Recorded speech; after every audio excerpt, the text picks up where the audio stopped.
Hello students, welcome to 1+1 channel. இன்னைக்கு நம்ம வீடியோல 10th standard chapter 1 example 1.1 பார்க்க போறோம். இந்த ப்ராப்ளத்துல பாத்தீங்கன்னா if A is equal to set 135 and B is equal to set 2 and 3 then find ஒரு மூணு subdivisions கொடுத்திருக்காங்க.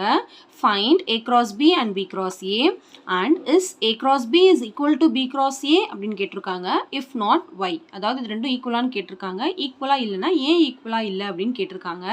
அடுத்து தேர்ட் சப்டிவிஷன் பார்த்தீங்கன்னா show that n of A cross B is equal to n of B cross A is equal to n of A into n of B. இது மூணுமே நம்ம வந்து find out பண்ணணும். ஃபர்ஸ்ட் பார்த்தீங்கன்னா first subdivision கண்டுபிடிச்சிடலாம். A கொடுத்துருக்காங்க, B கொடுத்துருக்காங்க. A cross B, B cross A நம்ம கண்டுபிடிக்கணும்.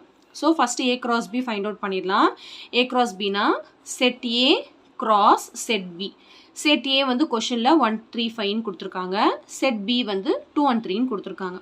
இப்போ நம்ம இது ரெண்டுத்துக்கும் நடுவில் கிராஸ் கண்டுபிடிக்கணும். எப்பவுமே இந்த ஸ்டெப் எழுதிட்டு அதுக்கப்புறம் இது எழுதுங்க. அப்போ தான் உங்களுக்கு மிஸ்டேக் வராமல் இருக்கும். சரிங்களா?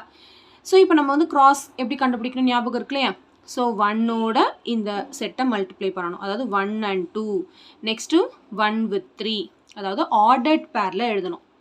செட் ஓப்பன் பண்ணிக்கணும். ஆர்டர்ட் பேர்னா 1, 2. நெக்ஸ்ட்டு 1, 3. அடுத்து இப்போ 3ஓட எழுதணும். 3, 2, 3, 3. அடுத்து இப்போ 5ஓட 5, 2, 5, 3. அந்த மாதிரி ஒரு நம்பர் கூட நம்ம ஆர்டர்ட் பேரில் எழுதணும். நம்ம ஸ்மாலர் கிளாஸஸில் மல்டிப்ளிகேஷன் படிச்சிருக்கோம் இல்லையா? அதே சேம் கான்செப்ட் தான். அவ்வளோதான். இப்போ நான் ஏ கிராஸ் பி கண்டுபிடிச்சிட்டேன். அடுத்து பி கிராஸ் ஏ. இதுக்கும் என்ன டிஃப்ரென்ஸ்னா இங்கே வந்து ஃபஸ்ட்டு ஏ செட் எழுதணும், இங்கே வந்து ஃபஸ்ட்டு பி செட் எழுதணும். ஸோ பி கிராஸ் ஏனா set B cross set A. அப்போ செட் பி கொஷனில் வந்து 2, 3 கொடுத்துருக்காங்க. செட் ஏ வந்து கொஷனில் 1, 3, 5 கொடுத்துருக்காங்க. ரெண்டுத்துக்கும் நடுவில் கிராஸ் கண்டுபிடிக்கணும். ஸோ அப்படி கிராஸ் கண்டுபிடிச்சிங்கன்னா என்ன வரும்னா இங்கே பாருங்கள் 2, 1, 2, 3, 2, 5 ஆர்டர் பேரில் எழுதியாச்சா? அடுத்து ஒரு ஆர்டரில் எழுதணும். அப்போ தான் நம்மளுக்கு மிஸ்டேக் எதுவுமே விடாமல் இருக்கும். அடுத்து 3, 1, 3, 3, 3, 5. அவ்வளோதான். Very simple. இப்போ நம்ம ஃபஸ்ட்டு சப்டிவிஷன் கம்ப்ளீட் பண்ணிட்டோம். இப்போ செகண்ட் சப்டிவிஷன் பார்த்தீங்கன்னா இது ரெண்டும் ஈக்குவலா, அதாவது ஃபஸ்ட்டு சப்டிவிஷனில் நம்ம ஆல்ரெடி கண்டுபிடிச்சிருக்கோம் இல்லையா? அது ரெண்டும் ஈக்குவலாக இருக்கா அப்படின்னு கேட்குறாங்க. ஈக்குவலாக இருக்குன்னா இதில் இருக்கிறதே தான் இது இருக்கணும். ஸோ அப்படின்னு செக் பண்ணி பார்த்தீங்கன்னா இங்கே 1, 2 இருக்குது, இங்கே 2, 1 இருக்குது. இது ரெண்டும் ஈக்குவல் கிடையாது. இங்கே 1, 3, இங்கே 1, 3 இல்லை, 3, 1 தான் இருக்குது. ஸோ அதெல்லாம் சேம்னு நம்ம சொல்ல முடியாது. ஒன்றே ஒன்று தான் இருக்குது. 3, 3 and 3, 3 இது மட்டும்தான் சேமாக இருக்குது. அதுக்குன்னு இதை சேம்னு சொல்லிட முடியாது. இதில் இருக்கிறது எல்லாமே அப்படியே இதுலேயும் இருக்கணும். ரெண்டுமே அப்படியே சேமாக இருக்கணும். இதில் இருக்கிறது எல்லாமே இதில் இருக்கணும். அப்போ தான் அது ஈக்குவல்னு அர்த்தம். இப்போ அப்படி இல்லாதனால இட் இஸ் நாட் ஈக்குவல். இது ரெண்டும் A cross B is not equal to B cross A. அடுத்து இஃப் நாட் ஒய்ன்னு ஒரு கொஸ்டின் கேட்டிருக்காங்க. அதாவது ரெண்டும் ஈக்குவலாக இல்லைன்னா ஏன் நம்ம ரீசன் எழுத வேண்டியதா? என்ன reason? 1, 2 is not equal to 2, 1. 1, 3 is not equal to 3, 1. ஏதாவது 2, 3 எழுதுனா போதும். இல்லை 3, 2 இஸ் நாட் ஈக்குவல் டு 2, 3. நான் 2 ரீசன் எழுதியிருக்கேன். அவ்வளோதான். Very simple. ஓகே. அடுத்து தேர்ட் சப்டிவிஷன் பாருங்க. Show that n of a cross b is equal to n of b cross a is equal to n of a cross n of b. அதாவது இது மூணுமே equal நம்ம prove பண்ணணும். n of அப்படின்னா என்ன அர்த்தம்னா number of. A cross பியில் எத்தனை நம்பர் இருக்குது அப்படின்னு ஃபஸ்ட்டு கண்டுபிடிக்கணும். அடுத்து பி கிராஸ் ஏல எத்தனை நம்பர் இருக்குது அப்படின்னு கண்டுபிடிக்கணும்.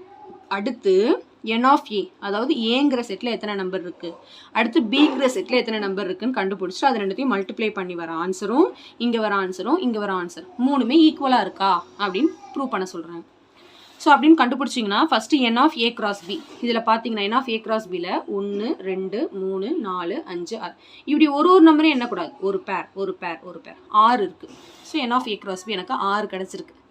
அடுத்து வந்து n of B cross A கண்டுபிடிக்கணும்ல, அதில் பார்த்தீங்கன்னா 1, 2, 3, 4, 5, 6 இருக்குது.